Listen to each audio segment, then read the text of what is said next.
Hello, everybody. Scott Golden here with the AEW Dark Review Series for the 26th of July 2021. Good stuff on the show, bad stuff on the show, midpoint stuff on the show, too many matches on the show. Seems like I say some of the same things every week anyway. So we open with Jungle Boy and Mark Quinn. Quinn is pushed as a single here, which is just goofy, but I'm not a fan of Private Party anyway. They belong on the independents, do not belong on a national product from my estimation.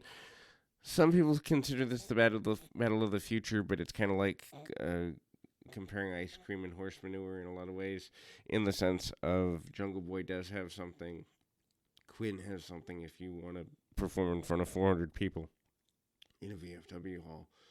Um, Basically, Quinn counters a top rope arm drag with a bunch of flips that make no sense. They're good for athletes, and maybe he'd be good on the U.S. Olympic gymnast team, but that's about it.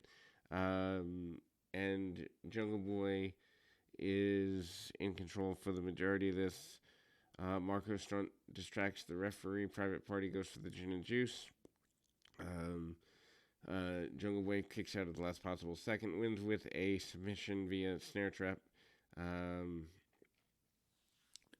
the one thing I will say is Eddie Kingston sits in for commentary, and that adds something to the program. Yuka Sukazuki defeats Amber Nova. Sukazuki is over.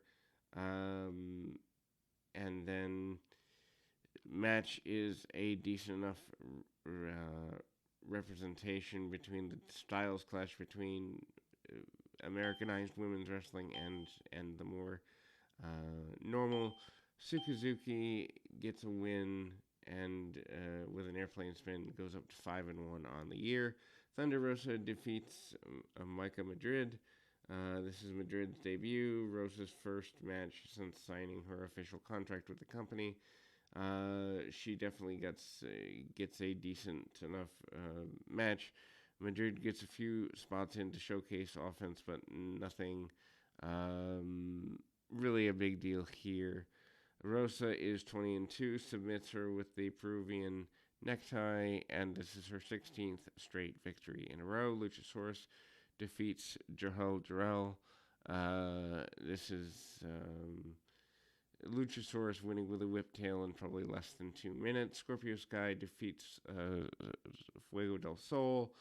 What a waste of Sky. Sky's nearing retirement, one would assume, within the next few years, and to waste him in this way is just goofy. People are supportive of Soul kind of in a dorky, old school, Punky Brewster, mid 80s kind of way. It makes sense for their target demo, but at the same time isn't that great. He is basically the master of Tornado DDT. Sky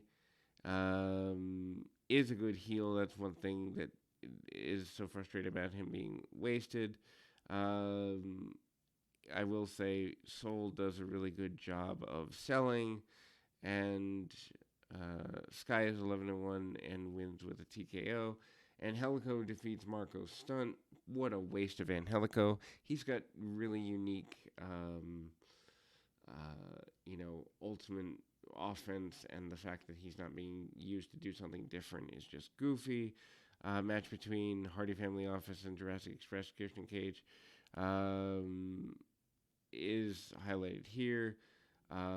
Stunt even out wrestling Angelico here just makes Angelico look stupid, and the rest of the roster look weak that they can't even handle a little person. Anyway, coming back and forth, Angelico's weird submission. Angelico wins with submission. Torture rack, arm trap, 9-6. Just a weird deal here.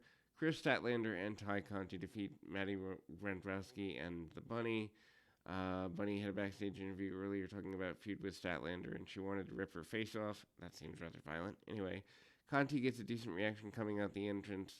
Decent chemistry as a team, but I don't think necessarily the women need team moves with such differences in the way in which they do things. Big Bang Theory on Wazowski for the win.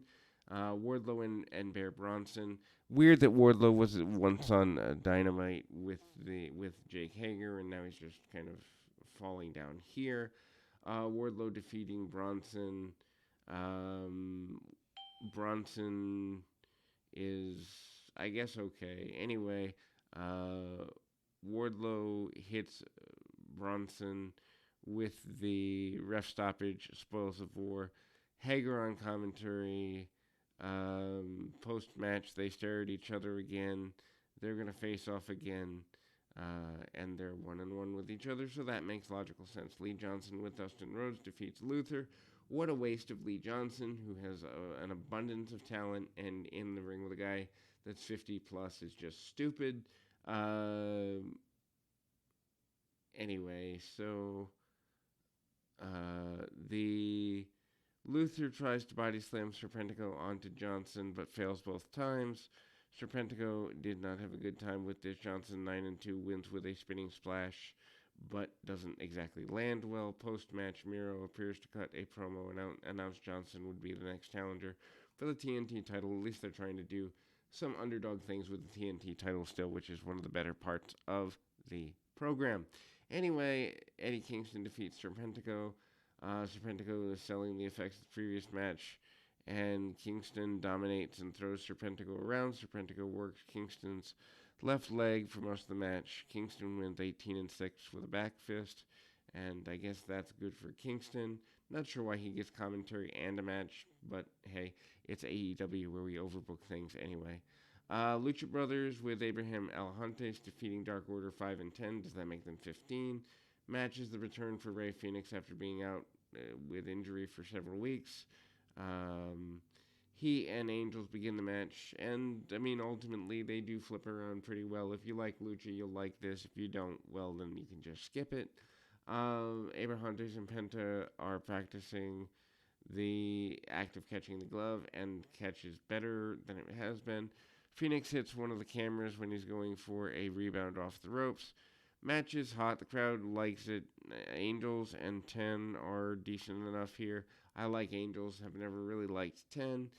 Fear Factor, combo, Phoenix Stomp, and on Angels, and the match is good if you like that style, not if you don't. Brock Anderson and the Gun Club defeating Chandler Hopkins, Cameron Cole, and Izzy James. Anderson comes out with gear and colors to the Gun Club, which is cool. Then Colton Gunn picks up the win with the Colt 45 and remains undefeated in AEW. I don't know why they're pushing him so hard if they're not going to give him actual TV time and just keep him on the internet shows.